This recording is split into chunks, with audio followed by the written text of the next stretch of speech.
Hey, what's going on, guys? So this is going to be my last review for this week, and this is going to be the Baby Kahara Frog. This is the other small frog in those two small frog reviews that I wanted to do, from the I'm a Debit Frog and then the Baby Kahara Frog here on the right.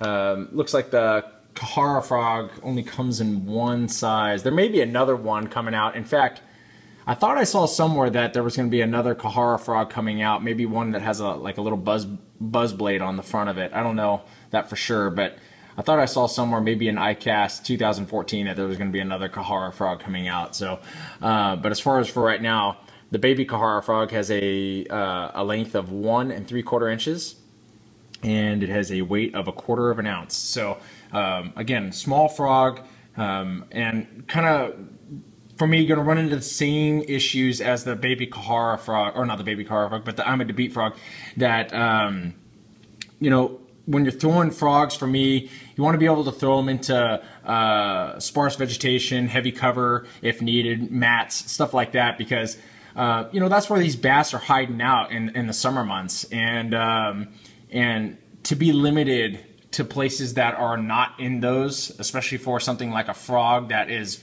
generally made to go into those places. But these smaller frogs, some people might want to buck down their gear, and the only problem that I can see with that is when you buck down your gear so you can make it easier to cast, you're going to make it harder on yourself if in fact you rip into a really nice big bass that takes you back down into the mats and you can't get them out because you have you know, a very wimpy rod, I guess. So something that's not going to allow you to just pull a bass out, because like I said in the I'm a Debit review, frog fishing is like the epitome of power fishing. You know, hook them up and then just horse them right out of the cover. You know, 50-pound braid, 5-6 power rods. You know, stuff that is really just power, lots of power. So I would still throw these frogs. In fact, I did throw them on my frogging rod, a 5-power, 7'2", mag heavy, fast action, and that's because I want to be able to still get them. I don't think you're going to have any problems with the hooks bending out. The hooks are extremely strong. They're strong on, in fact, they're even stronger on the I'm a Debit Frog. But these are very strong hooks, so that they are able to take the pressure of 50-pound braid, believe me. So go over some of the features of the frog. This frog has silicone skirt material on the back instead of the rubber skirt material that you see in probably 90% of the frogs that are on the market today. This actually has silicone skirt material. That could have to do with cutting costs down. I don't know. The price of the frog is $7.29 on Tackle Warehouse. So again, it's not the cheapest frog, and it is a small frog at that. So I don't really know why they use silicone material. Some people prefer that. I think most people prefer the rubber material, but again, that's just my opinion. It comes with 3-dimensional holographic eyes that are actually stuck onto the body of the frog itself.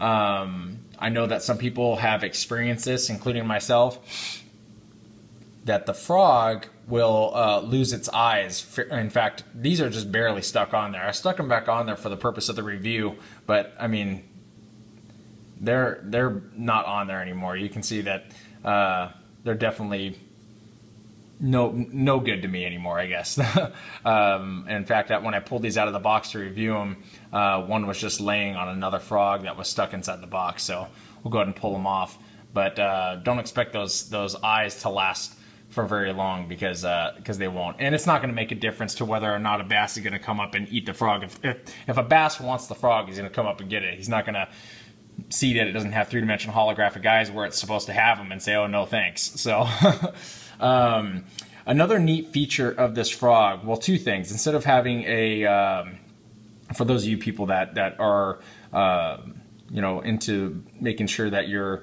doing your part as far as the environmentally while you're out on the water, it doesn't use a lead weight. This uses a zinc plate that's here on the bottom. That's something that it points out in the description on the box. And the description here on Tackle Warehouse was the same exact description that's on the box of the frog. It uses a zinc plate. So that's kind of neat, I guess. And this thing here, which is kind of interesting. I mean, you look at it, you don't really know why it's there. This is actually to connect like a spinnerbait blade. And so for those of you guys that like to put blades on the bottom of your frogs, kind of like the Optimum Furbit frog. Let's see. The Optimum Furbit frog has a spinnerbait blade on the bottom of it like that. And I suppose you can do that same thing with the Kahara frog. Now the Optimum Furbit frog and the Kahara frog, I believe, are from the same manufacturer or the same distributor at least. You see a lot of them being advertised in the same places. Baby Kahara Frog and Optimum Furbit Frog, they're both kind of advertised in the same places that you see a lot. So I'm sure that attaching blades is something that the manufacturer or distributor of this frog seems to make sure that they really, or seems to like, I guess. So again, small frog though, hard to cast. Things that you can do to combat difficulty in casting is, instead of having a short length from the tip of the rod before you cast, letting the frog sit down about 8 to 10 inches like I do from the rod tip, maybe bring it down to, you know, 1.5 to 2 feet or so below the rod tip. That's going to help you get it out there. Just going to create some more centrifugal force to help get it out there. It's just, it really does seem to help. So you're not going to be able to bomb them out there like a live target Copper 65T. I mean, look at this frog. I mean, it's enormous compared to the Baby Kahara frog. But you should still be able to get it out there with a respectable distance. And for me, distance plays a very, very important factor in some of the fish that I catch. I don't catch a lot of fish on frogs in close quarter combat type situations. I catch them on long bomb casts 80% of the time, where I'm just bombing it out there as far as I can get it out there, and usually at the end of the cast, that's where I'm catching the frog. So so there's something to be said for that, and I'm going to go over that in my frog tips video that I'm going to make here fairly shortly. So go ahead and go over some of these colors here. Now, also before I go over that, you'll see that the skirt material is cut to about the same length as the body of the frog, so you're not going to really have to cut them. And the frog, as far as the action is concerned, it actually works really well.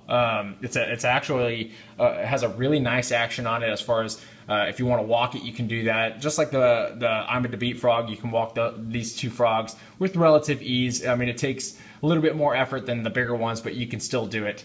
And it doesn't, because it is a small frog, it just doesn't have the disturbance that I like when I get a bigger frog. So the colors, this one's called JP Brown Frog, just kind of like a brown leopard back here. You see it's got some little bit of black on it. It's got the yellow sides, but the business of this frog is down here, just kind of like a tan belly with this, I don't know what's it called. There's two different colors of skirt material. You've got this tan skirt material, and then you've got this multicolored kind of muted chartreuse, I guess, skirt material that's on there.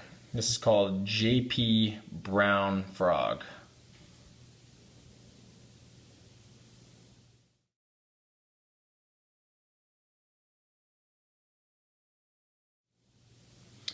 And this other color here is, I guess, more of your traditional frog. This is, it looks like it's forest green reef frog. And forest green reef frog is just this green on the back, I guess. A very traditional looking frog. The skirt material has the chartreuse with that same multicolored but different green colored material on this other skirt material. But the business on the bottom here is just white, kind of like a speckled dot print on the bottom there. So this is called forest green reef frog.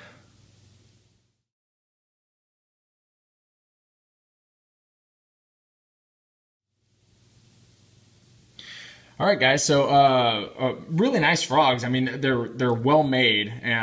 This company that puts out this frog really does seem to do a good job with some of the products that they put out. So I wouldn't really expect anything less for them, but still just a small frog and kind of a very, very specific use. I think that most people would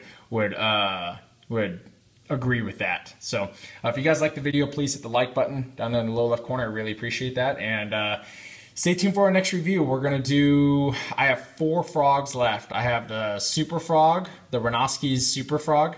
I have the Molix frog, and then I have, what is that one? The Savage Gear imitation legs. And what was that last one that I had? Let's see, I thought that there was another one that I had.